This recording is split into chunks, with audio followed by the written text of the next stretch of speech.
So what Ink is saying, how Battlefield 1 comes out, it blows you away with the graphics. The gameplay's horrific, so regardless of the ray tracing graphical fidelity, at the end of the day, it's about the gameplay. So yeah, gameplay versus graphics. I mean, I've said a lot. Some of my favorite games to look at are... I'm such a Nintendo fanboy, but I love looking at Splatoon. I love looking at Breath of the Wild.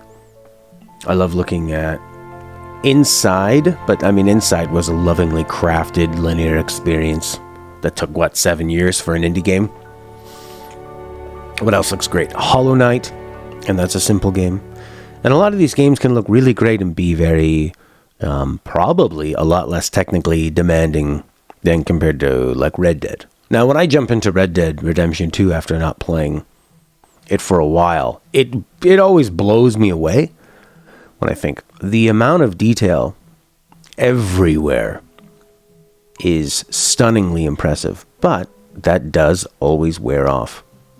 Even, it's kind of a principle of everything. You have to have the tension and release. Things need to be difficult and then satisfying.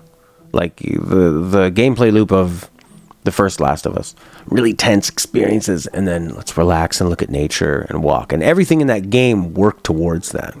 But with graphics, how can you really do that unless you have a variety of environments or kind of like wowing people with spectacle and then making it dark or something? I guess you could do that, but in the end, it's pretty hard to have a cohesive visual style and not have it become desensitized. So for me, it's always about the gameplay over the visuals, over the story. It's about that moment-to-moment stuff because that is what I'm doing. So when I think about the next consoles, sure, 4K HDR, that'll be a nice jump. Ray tracing, if they have it.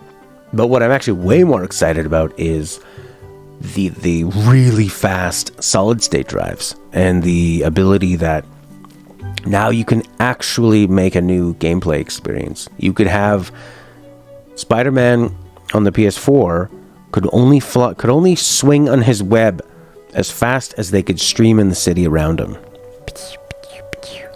Now, the ability to have that go super fast means like what we're seeing with Ratchet and Clank, the ability to just hop through a portal, you're in a brand new world. All of the limitations they've been dealing with since ever. I mean, how big is this? Because when you think about, okay, when Halo came out on the Xbox One, that was the first game, I believe, the first mainstream one to sort of use streaming the data from the hard drive.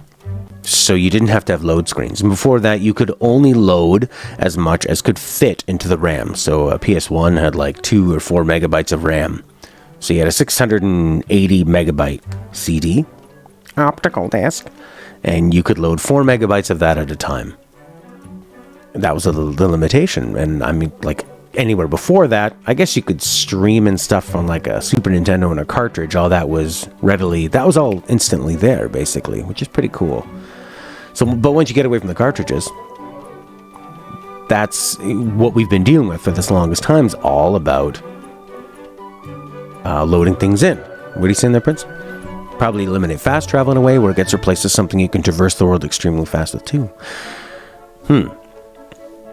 Yeah, I mean, fast travel can change.